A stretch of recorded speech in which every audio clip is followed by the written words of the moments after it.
Ça y est, on est au mois de janvier, une nouvelle année commence. Tiens, meilleur vœu d'ailleurs. Bon alors, si comme moi, tu as un peu trop profité des fêtes, eh bien maintenant tu te sens mal. Tu as l'impression de peser une tonne. Alors tu veux te punir, tu veux transpirer, tu veux faire un entraînement intense et hardcore. Non, fais pas ça. Parce qu'avec des entraînements trop durs, trop ambitieux, tu n'auras même plus envie de venir t'entraîner. Voire pire, tu vas sûrement te blesser. Résultat, fin janvier, tu auras déjà lâché depuis bien longtemps. Donc non, en janvier, le but, c'est pas de mourir à l'entraînement. Le but, c'est plutôt de reconstruire une base solide qui va plus tard te permettre d'augmenter ton niveau. Donc, au lieu de t'exposer sur des exercices que tu tiendras pas, je te propose des choses plus simples, plus abordables et surtout, tout de suite. Allez bien, on y va. Ok, alors premier exercice. Alors attention, je suis sûr qu'on ne t'a jamais dit de faire ça comme ça. Écoute bien. Déjà, tu vas te mettre le chrono sur un round de 3 minutes direct. Attention, pas de 3 minutes direct. Et donc, pendant ces 3 minutes, tu vas faire des frappes très légères, sans puissance, le sac va à peine bouger. Par contre, tu vas faire des frappes non-stop, sans aucune pause. Chaque seconde, une frappe. Le but ici, c'est de travailler ton flow et ta fluidité, pas la puissance. Alors, ça va te paraître dingue, car c'est complètement l'inverse de l'entraînement taille. Tu vois, l'entraînement typique Muay Thai, bah, c'est 2-3 frappes, mais pleine puissance. Puis après, tu te remets en place, et puis tu repars sur 2-3 frappes pleine puissance. Eh ben écoute, non, là, on va faire l'inverse. Là, on va frapper constamment, sans aucune pause, non-stop. Donc, tu vois, sur un round de 3 minutes, 60, 120, 180, bah, t'es déjà à 180 frappes. Allez, si t'es un peu lent, on va dire 150 frappes. Donc, tu vois, 150 frappes sur un round, c'est pas rien.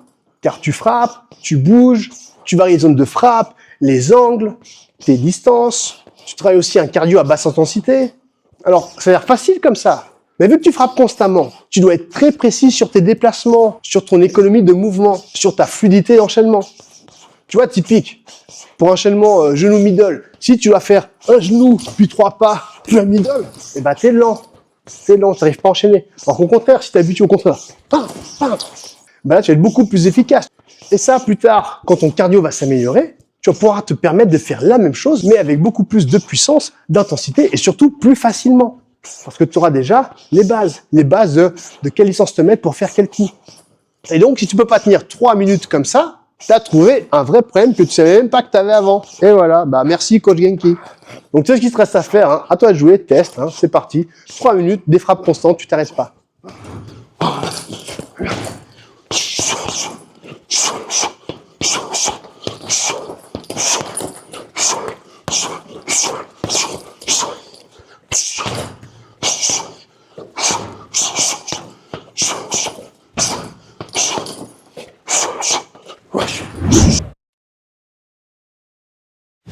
Deuxième point, les répétitions. Bah oui, je sais, je me répète, je radote, mais qu'est-ce que je te dise? La base de tout sport, c'est ça, c'est des répétitions pour avoir un mouvement parfait. Donc là encore, comme le premier exercice, tu vas frapper très léger. Le sac va à peine bouger. Tu vois, je ne veux surtout pas voir un middle puissant où le sac bouge dans tous les sens. Non. Parce que toi, tu vas partir sur du middle très léger. Par contre, tu vas en faire 100. Et oui, 100. Pas en moins, d'accord? 100. Et donc le but ici, tu as deviné, c'est pas de travailler la puissance, mais tout le reste. Tout le reste, c'est quoi? C'est la distance, le pivot sur la jambe d'appui, l'équilibre, le retour en position, le placement des mains, la garde et un peu le cardio aussi quand même. Donc voilà, une longue série de kicks ultra légers, mais ultra propres techniquement. Et sois très critique envers toi-même. Je veux pas que tu sois trop près. Tu dois gagner ta distance et pivoter sur ta jambe d'appui. Tu vois, si tu fais juste une série de penalty, ça ne sert à rien. Tu travailles ni ton cardio, ni ton physique, ni ta technique, ni tes positions. Tu travailles rien, donc ne fais pas ça. C'est pour ça qu'on les fait très légers, pour que tu te focuses sur la technique uniquement. La puissance, ça viendra après. Ok, une autre petite variante, c'est les middle blocks. Tu vois, tu mets un kick, tu bloques, un kick, tu bloques. Là, tu vas partir sur 50 répétitions. Pareil, très léger, tu mets pas de force. Ce qui est important ici, c'est la stabilité sur ta jambe d'appui. Elle doit rester en place, elle pivote, mais tu ne fais aucun pas. Ta jambe ne doit pas sauter. Ça, c'est le problème classique de tous les débutants. Ils sautent à chaque mouvement. Bah, ils sautent un bloc, un kick. Un bloc, un kick. Et le problème quand tu fais ça, bah, c'est déjà, tu perds beaucoup de temps sur tes mouvements et surtout, tu es en train de te fumer le mollet. Tu vois, tu t'épuises inutilement. Bah, imagine, c'est comme si ton mollet faisait des pompes sautées à chaque mouvement. C'est super dur. Tu vois, c'est déjà assez difficile comme ça, donc ne complique pas l'exercice. Alors, quand tu kicks, je veux que tu pivotes sur ta jambe d'appui et que tu restes stable. Voilà, au boulot.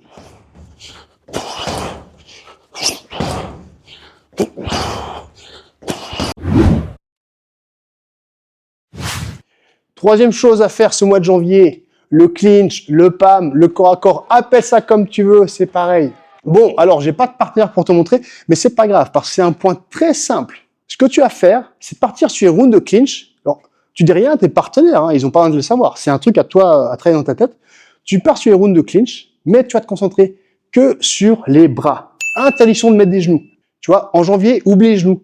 Concentre-toi sur les bras. Le passage des bras, le verrouillage de la nuque et boum, décalage, baillette quand un coup de genou arrive. Souvent, quand tu débutes, tu te concentres trop sur mettre le coup de genou et du coup, tu fais un peu n'importe quoi et souvent, tu te fais contrer. Tu vois, alors qu'au contraire, la base du clinch, c'est avant tout l'équilibre, la position et surtout le timing.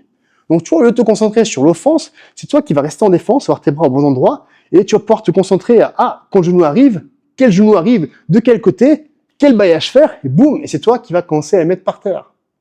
Bon alors, je te préviens tout de suite, ça va pas venir en un round. Hein. Tu vas passer des rounds et des rounds à te prendre des coups, mais c'est pas grave, laissez te taper. Plus il te tape, plus il te donne des chances de toi travailler ta défense. Donc ça, c'est génial. Le contrôle avant la violence. Fais ça franchement tout le mois de janvier. Un excellent exemple de ça, duquel tu vas pouvoir t'inspirer, c'est les vidéos de Superbank. Hein, je t'invite vraiment à les regarder et t'en inspirer. C'est un combattant exceptionnel. C'est vraiment lui le roi de la baillette. Hein. Il fait tomber n'importe qui. Et regarde, qu'est-ce qu'il fait? Quand il est en clinch, il met quasiment aucun genou. Il attend le bon moment pour boum, contre un adversaire et le faire tomber. Et franchement, lui, c'est un régal pour les yeux à regarder. Donc, regarde bien ces vidéos. Je te mets quelques extraits là. Incroyable.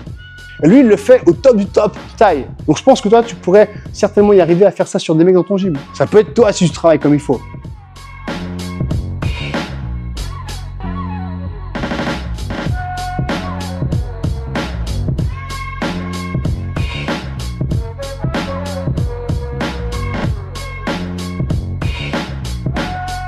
Au passage, une vidéo spéciale clinch arrivera bientôt. Oui, je te le promets. Bon, alors je sais que la vidéo va sûrement bider, hein. Personne n'aime le clinch, mais c'est pas grave. Je fais ça pour la famille, pour l'amour du sport. Pour toi, mon pote. Donc, garde l'œil sur les vidéos à venir. Ok, et pour finir, un petit exercice de renforcement. Alors, il va te falloir une barre de traction. Et là, ce que tu vas faire, tu vas pas la prendre en traction habituelle, tu vas la prendre dans ce sens-là, chin-up, tu vois. Mais attention, tu vas rester pendant 30 secondes, tu mets le point sur 30 secondes, et il faut que tes bras restent, tes coudes restent à 90 degrés, tu vois, en angle droit. Hop, hop, une malin, bing, tu vois. Là, t'es trop haut, là, t'es trop bas. Non, 90 degrés. Les épaules au niveau des coudes. Tes pieds, ils sont complètement gainés jusqu'aux orteils. Hein, je veux pas de grenouilles, je veux pas de jambes qui balancent. Et donc, pendant 30 secondes, ce que tu fais, tes genoux vont devoir absolument toucher tes coudes. Bing, tu reviens, bing. Boum, le gainage est super important. Tu vois, je veux pas que tu partes, tu lèves un genou, et boum, tu sautes, et tu redescends, et tac. Ça, c'est pas bon, c'est faux. Non, tu gaines tout le long. Bing, tu bloques, tu reviens. Bing. Allez, c'est parti. Viens, on le fait ensemble.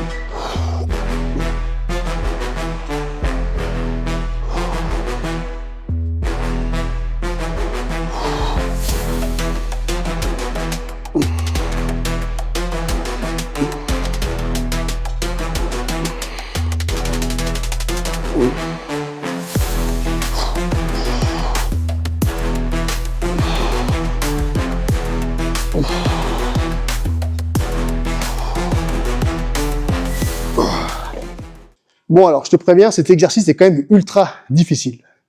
Donc, si tu n'arrives pas à faire 30 secondes, pas de problème. Tu commences avec 10 répétitions alternées. Et quand ça devient plus facile, bah là, tu pars sur 30 secondes.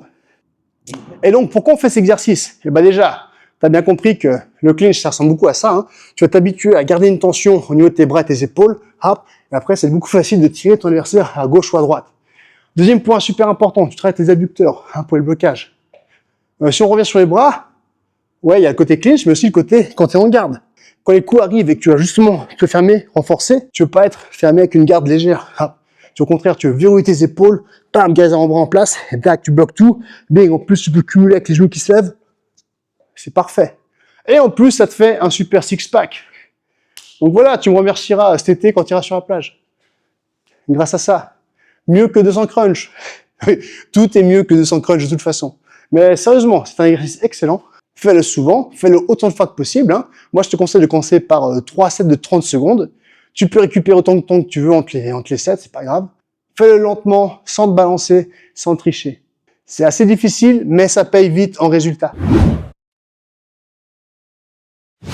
Et voilà pour aujourd'hui. Bon alors je le répète, janvier c'est pas le mois pour impressionner. Non, janvier c'est le mois pour construire une bonne base bien solide qui va te permettre ensuite de franchir un nouveau palier. Donc voilà, commence simple, travaille propre et surtout laisse les autres s'exploser. Allez, essaye ça et dis-moi en commentaire ce que t'en penses. Et puis, allez, va t'entraîner maintenant. Au boulot.